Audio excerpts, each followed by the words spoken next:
साला 1 महीने से एको गांव लुटायल नहीं खे, ऊपर से पुलिस से कुटायल बड़ी सन। सरदार हेलो कुकुर गैंग के सारा लोग के महीना भर से दाना पानी बंद बा। एकरा माई के खाली मूस के पका पका के खा के जिंदा बानी सा। अभी तो मूस खा के जिया तानी सा, लेकिन अगर यह नौबत 10-15 दिन रह गेल तो एक दूसरे के मुंह पी के जिए के पड़ी।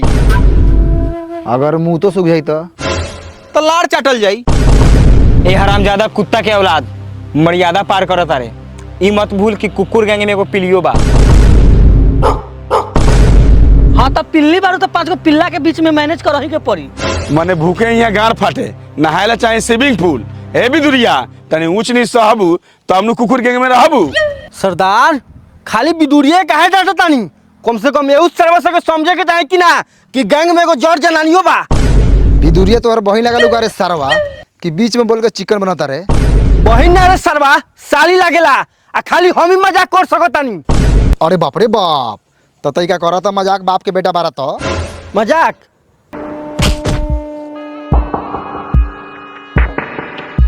साला चुम्मा चाहिए।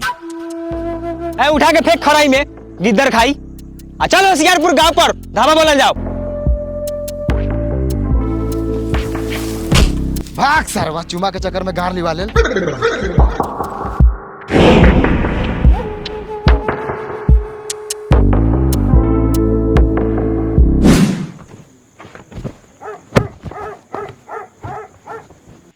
कारे झटेलिया 2 घंटा से कथी खोजले बड़े? वो चुनहा नु खोजतानी। एकरी बहिन करे कालू चुनहा में से खैनी गायब रहे आ चुनहे गायब बा। बताओ भैया, हई चुनहा चोरी भेल बा तो कोनो विदेश के आदमी चोरैले होई कि कोनो अगले बगले के बहन चोदवा सरवा चोरैले होई? कौन साला हमरा के धुआ के गरियावता रे? कोनो सरवा के हम सामान छुआऊ जाइले तो कोनो सरवा नइखे चोरैले तो काहे छन छन लागता? ए साला ओकर तू गोर काहे जाता रे रे? तू हमर लइके बारे की ओकर लड़का तोहर बानी, लेकिन चाचा चॉकलेट देवलन त जाती ले। तो 2-4 को ज्यादा चॉकलेट देतो तो गारो लिवाली है। उठ क्या जल्दी साला द्वार पर। इतना रात के हम लार हाला कैले बारा। जब बेटा पोसे के औकात ना रहे तो लार पल्ला पैदा करला, दूसरा के गार धोएला।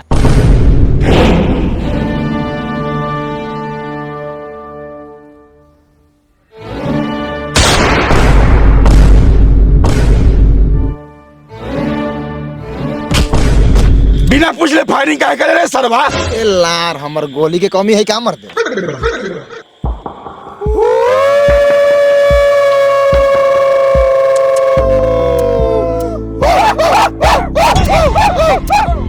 रे हे ई तो बहन चोदवा सब कुकुर गैंग वाला बांध सो। हां भागा बाबू भलवे। हां भलवे। अरे खोल रे माधव तो डाकू आयल।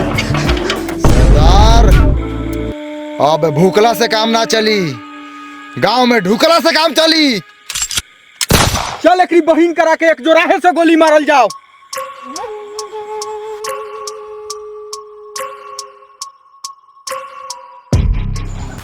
हे कोची कहला उतरे पगड़े के पापा? भोसरो तोरा सुनात नहीं के? जल्दी जाके गेट अंदर से बंद कर, डाकू आ रहल बा।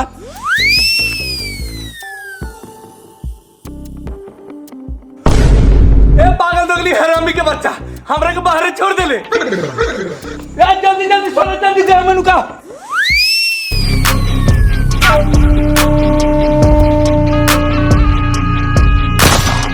निकाल तोड़ी बहिन करा के लोहा टीना प्लास्टिक सन पपड़ी बेचे आले मेरे करे सरवा।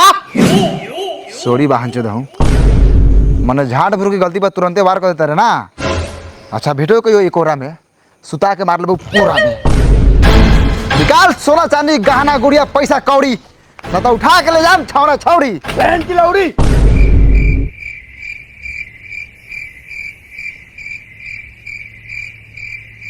सरवा सा धमकी साथ देले बा जैसे कि हमने क्या गारू भाई। हाँ लगभग वही लिखा।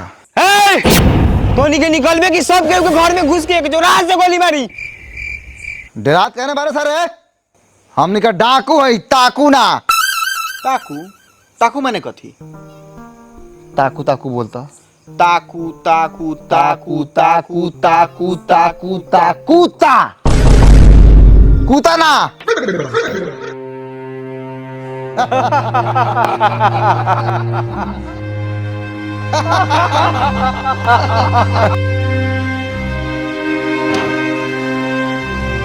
आई डाकू लोग खोल देले बानी जे करे के बस कॉल। कथी रे पोथरी कथी खोल देले बारे ये जंग बारी पिठा से फाड़ दे। ए हट चढ़वा अपने चौकी के तब मोगल के घुस के लुकायल बारे आय गेट न खोलनी है लेकिन कौन ठीक बा घर में घुस के गोली मारी के कथी मारी। चलो उन्हें भौजियो खोल देले बारी हम जाइत नहीं लूटे ताले तूनी के ये समझा।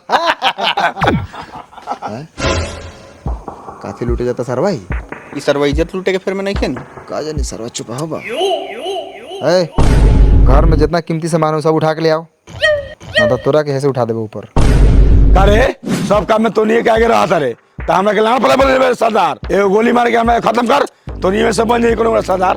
सरदार रउआ रही ना आराम से राउर उमर बा हर जगह बोले के हमनी के खून बा गरम राउर खून बा ठंडा और सब हमनी के धंधा चलता मांदा धरा दी सलांडा। एगो बात कहीं भाई लोग चुप सरवा भाई लोग ना कसाई लोग बा हमनी के घर में कुछो नहीं के अंदर ना के सिवा। हीरा मोती सोना चांदी कहाँ से ले आए विश्वास नहीं के तो घर में ढूक के हुक दू। सरवा झूठ बोलता सरदार एक साला के मुंह पर थूक दू। हट चला हट। रे सरवा तू काहे इतना गरमाता रे जान से जाए के जान बड़े तो जान बा। अरे बाप रे बाप डाकू दी जरा गाने बेटी के बियाह रख ले रानी। अरे दादा ए चुप गोली थोड़ी ना मनियो फिर कमा के कर लिए हमनियों को तो मजबूरी बा ना लूटम त खाइम कहां से बुड़बक लेके रोए लगले जो जाके सुत अब ना लूटबो। माई बाप हम बात बुझू बोले हमरा साथे चीटपट कर लू लेकिन हम गाने के मोटरी दे लू। हट भोसरी अभी हमरा उ सब करला देह में ताकत बुता नहीं के। सरदार आय रे सरवा हमरा जूजी वाला गांव में लेके आयल बरे एकरा घर में इज्जत के सिवा बा कुछ लूटेला। साला घर में कुछ ना है तो तू साला घर में के दूध पीजे पाई। सरदार ई सरवा इतना छुतहर बा कि एगो लड़का के बंदूक भिरा के ओकर दूध पी गेला। आय हम लागल बानी सोना चांदी खोजे के फेर में ई सरवा लागल बा हरिया बर्तन खोजे के फेर में। भाग सरवा हमरा साथे तू कोनो घर में ना ढुकिए साला ऊपर से पाद तो बा। हां तो खाली पेट बाइन तो पाद ना निकली खाना पीना तो बाहर नहीं मिलत खाली लूटपाट तो होता। हट मार दे गोली मार दे हट। सरदार इन्हें तो कुछ ना मिलल लेकिन घर में आटा सब्जी रलक ह बनवाऊ खा के निकल जाई। भूख तो लागल बा कहीं पुलिस उलिस आ जाई तब। भूख से समझौता ना करी ना तो देह में दुख हो जाई। चल साला सा फटाफट खाना बना भाग चोद।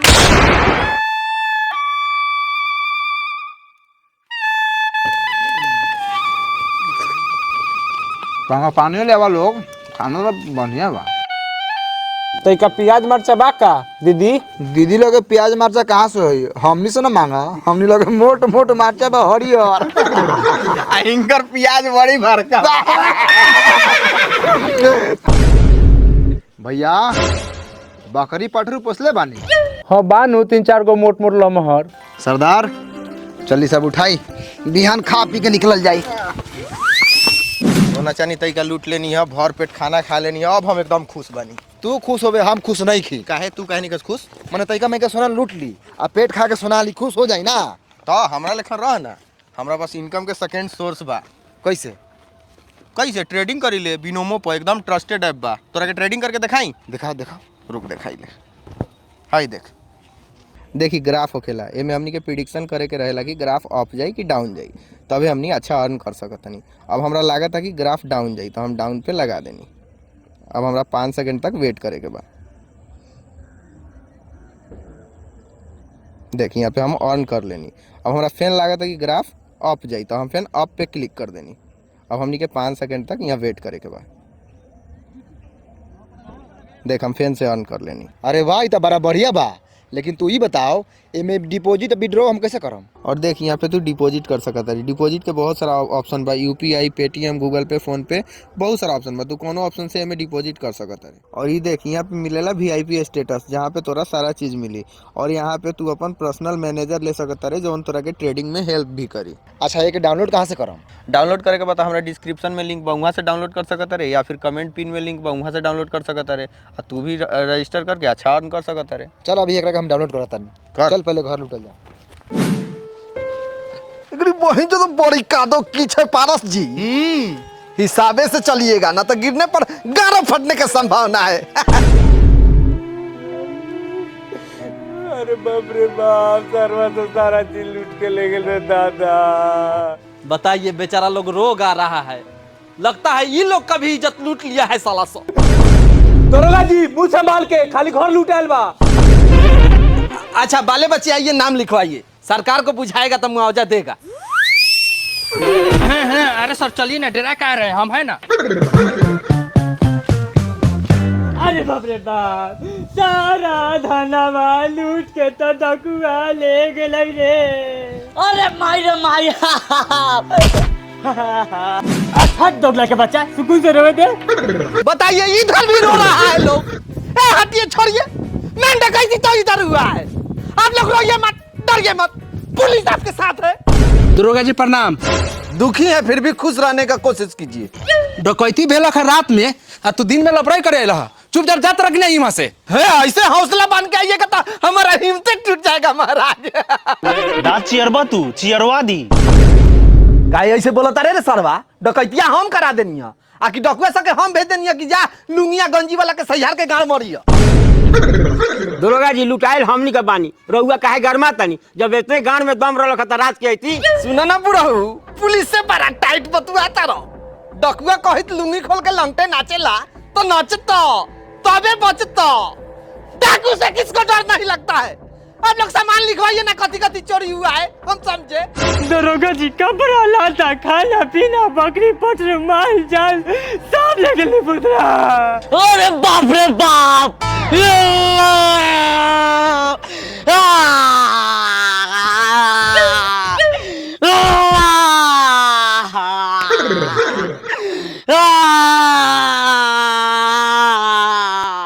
माधव चौदह ऊपर इतनी करता, जेहू मिले बड़ा सेहू ना मिली। चुप सरवा। माने सब कुछ लुटाइला के बाद इज्जत बचल बा, तो एगो काम करी, जब ले मुआवजा ना मिलता तब ले इज्जत बेच के घर परिवार चलाई। ज्यादा फालतू बतियाला तो मारा मैसन तबरा के दरोगा से चौकीदारे बन जाएगा। चलो जाइए बस, हम विधायक से बतिया लें। सिपाहियों, गलत बोल दिया है, यू आर अंडर पीआर। लूटे वाला के अरेस्टे नहीं खन करत, हम लुटाइल बानी तो हमनी ला अंदर भी यार। साला हाथ में बंदूक रहते पब्लिक तो द्वार पर से ढकेल के बेलगाते रहा है। पारस जी देखिए बंदूक लोड है तो एगो गान में गोली मार दीजिए, कह दीजिएगा दरोगा जी डाकू से मुठभेड़ में शहीद हो गए।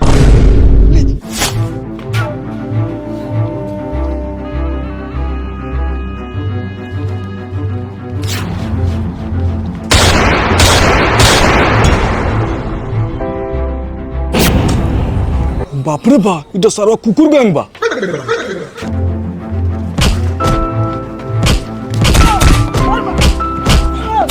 निकाल साला पैसा कौड़ी सोना चांदी निकाल।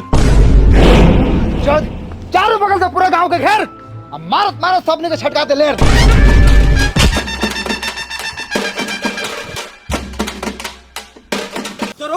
दरोगा जी जल्दी चलिए, हम थाने होके आ रहे हैं। शासन टोला में कुकुर गैंग डकैती कर रहा था। चलो इधर चलिए दरोगा जी। कुकुर गैंग बहन चौदह रात में डकैती कैलक तो कैलक, दिनों में डकैती। चलो तनी बहन चौदह को पकड़ के पुलिस के हवाले करो, तनी इनाम मिली। वो लगन जितना मांगा तनी उतना गान मारा के लिए आई क्या, बड़ा गरीब आदमी बानी, तनी दया करो। बहन चौदह सा ईटा के घर में रहता कहता गरीब बानी, हम आधर चौदह हूँ। हमने के दिमाग के कोनो ठीक ना रहेला, कब कोना के गोली मार दी अपना, लेकिन बतियाता नहीं, नेचुरल बात तो समझ में नहीं आवत। हमने के डाकू बानी, बात तुमको घमंड बा। सोना जाके लिया ना, सोना चांदी पैसा कौड़ी धन दौलत मार दऊ बहन चौदह तो मर जाबे, तो सारा सब लाद के ले जाबे का रे, ले लिया जा। लोगन बात कहना समझाता नहीं, हम नहीं लगे गाड़ देवे के अलावा कुछ नहीं के। सरदार इस सरवा के घर में कुछ नहीं के, सारा सोना चांदी जवरात नुका देले बा। यहाँ तो खेला भी नहीं होगा, गांठ टटाता। अब तोहनी का चाहिए सोना चानी कमा के रखले बड़े का रे सरवा सो। सरवा फालतू काय बोला तेरे रे, हमनी चोट जुआर बानी का रे। हाँ तो झट नोच लेबे, डर खत्म हो गेल बा। तू मरबे तो हम छोड़ देबो का रे सरवा डाकू। अरे बाप रे, मार के फाड़ दियो मार के।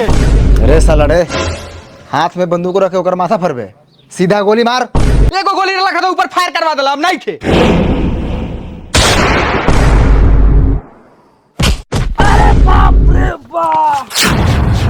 कारण नी पुतरा दोगला के बच्चा हरामी के औलाद, तोरा के बार बार कहता नहीं कि हमरा घर में मरद मानुस नहीं खे, त काहे करिया सार, लेकिन आंगना में चारों बगल फुफियाइता रे, मार के गोलियां दोनों बाजू उड़ा दी। सरदार औरत से लाजू तक खाता नहीं ठीक लागता, भेजा ना भोसरी भी दुहिया के आके सल्टो। ए मजुला बंधु काथी मजाक कइले बारू नाकुनु बानी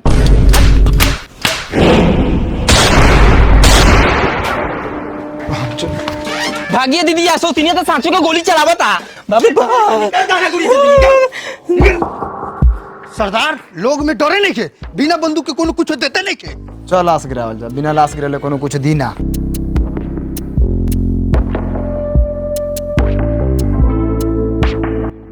अच्छा एगो लड़का है बाबू डाकू को देखा है डाकू को काला काला टीका लगाता है काला कपड़ा पहनता है बताओ कुछ भी जानता है तो बताओ बताएगा तो सरकार तुमको इनाम देगा रुपया पैसा देगा एगो दारू को खमो देगा चल आगे बढ़ ना झाटपुर के लड़के से इंक्वायरी करत रे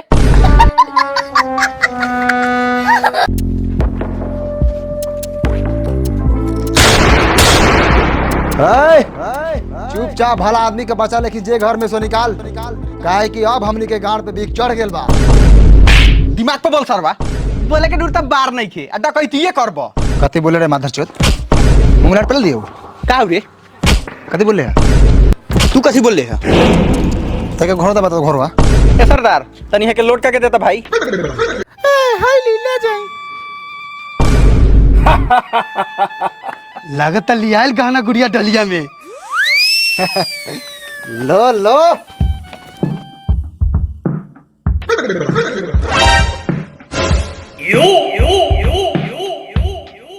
ई तो चाउर दे लगा सरदार हमने के डाकू समझता कि भिखारी। ओए देखिए दरोगा जी एगो लाशो गिर गया आई सब सारा तोरा लेट के कारण हमरा लेट के कारण होता चलो सा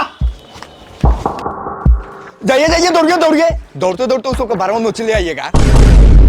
ए फालतू काय बतियात रे ठीक से कहा था दिने दिने पूरा गांव लुटा जाता आप पुलिस डरे लेट से पहुंचता हाई वर्दी काले पहनले बर खाली महीना उठावेला उतर वर्दी हमनी के पहनी ले तब देख हमनी के कमाल चाचा साइज हो जातो बढ़िया जगह खिलाफ जा रहे हैं आप किसी भी अनजान आदमी को अपना वर्दी पहना दीजिएगा मरते हैं हम डाकू से हम लोग का गार फटता है आय आय जाहिल औरत हमने के भिखारी बानी का कि गेहूं चावल देता रू घर में घुसे गोली मारल जाओ।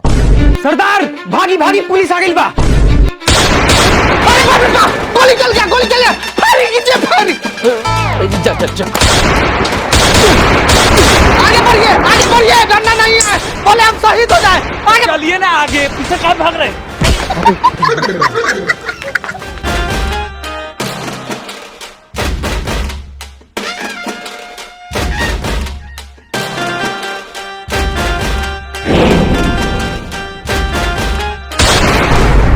मर गए जान नहीं लगा जी गए बच गए आगे बढ़िए जब तक है जान। शाहरुख खान बोला मजाक नहीं।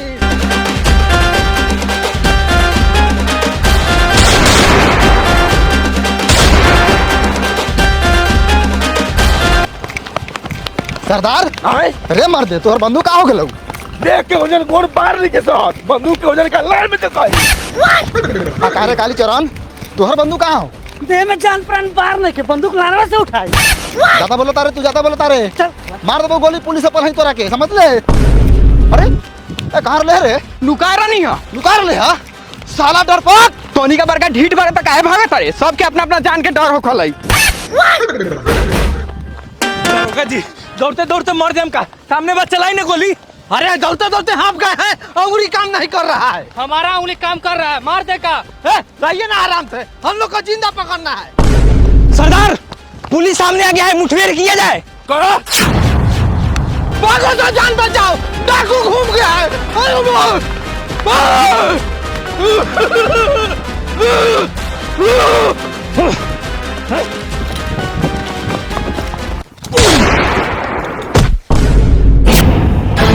अरे बाप रे सरदार सरवा के मार दे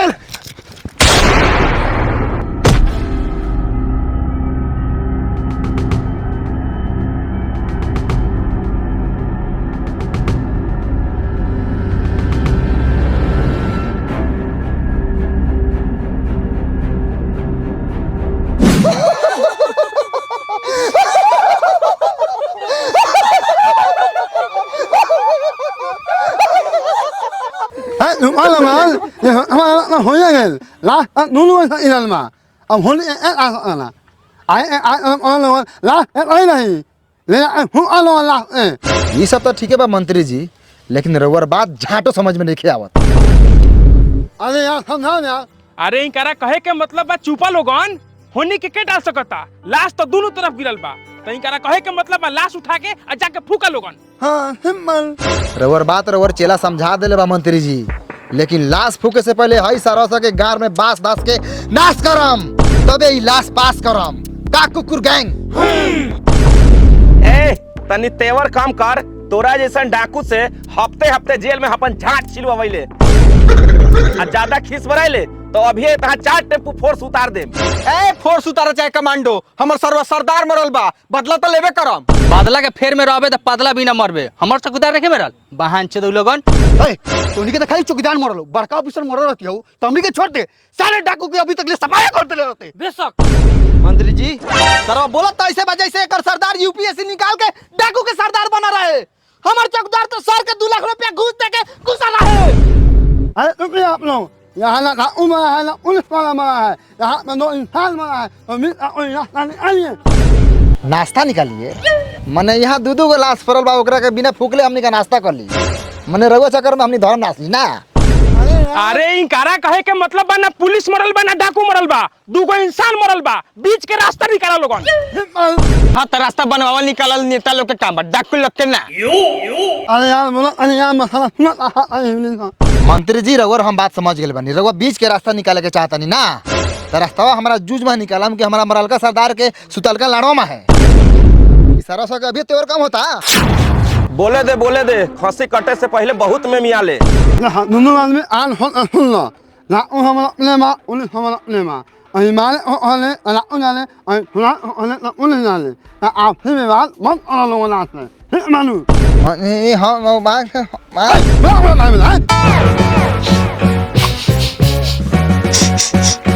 मंत्री जी हम रउआ बात के पालन करब, लेकिन हमनी के डकैती लगातार करम, ठोक बजा के करब, मतलब ठोक बजा के करम, लेकिन बीच में हई सरसा के ना आवे के चाही। काहे रे हमनी के चूड़ी पहनले बानी, हमनी के एरिया में डकैती करबे, हमनी के छोड़ दे। रे सरवा बोका के झाट लेखा मोछ वाला मोछैला, तू रोक लेबे का? रोकम, जरूरी पड़ी त तोनी के सब गोरा के गाड़ में गोली ठोकम। अब तो पक्का लाश गिरी, सरवा लेडीज सही तो बोल ले बा। अभी बहुत गरम होता है, मुझे हम लोग ना मंत्री जी इस सरवा से बहुत बढ़ चढ़ के बोला था, खुद बंदूक नीचे रखेला। हट साला मंत्री साथे मनाड़ो पा दो।